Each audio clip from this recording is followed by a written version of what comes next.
ఢిల్లీలో పొల్యూషన్ రోజు రోజుకు పెరుగుతోంది. ఉదయం 10 వరకు కూడా ఢిల్లీలోని సౌత్ ఎక్స్టెన్షన్ సమీపంలో పొగమంచు పేరుకుపోయి కనిపిస్తోంది. ఈ ఏరియాలో AQI 348గా నమోదైంది. ఇటు ఇండియా గేట్ సమీపంలోనూ పొల్యూషన్ పెరుగుతుండటం ఆందోళన కలిగిస్తోంది. ఇక్కడ AQI 358గా నమోదైందని కేంద్ర కాలుష్య నియంత్రణ బోర్డు తెలిపింది. ఢిల్లీలోని ఎయిమ్స్ సమీపంలోనూ విషపూరిత పొగమంచు కప్పేసింది. ఈ ప్రాంతంలో AQI 348గా నమోదైంది. కాలుష్య నివారణకు రేఖా గుప్తా సర్కార్ అన్ని చర్యలు తీసుకుంటోంది.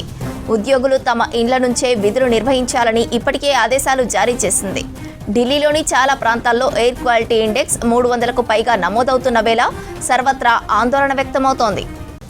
ఉదయం వాకింగ్కు వెళ్తున్న వారు రోడ్లు సరిగా కనిపించక ఇబ్బందులు పడుతున్నారు. ఇక వాహనదారుల ప్రాబ్లమ్స్ అయితే ప్రత్యేకంగా చెప్పనక్కర్లేదు. ఇటు పొల్యూషన్, అటు చలి తీవ్రతతో ఢిల్లీ పబ్లిక్ చాలా ప్రాబ్లమ్స్ ఫేస్ చేసుకుంటున్నారు.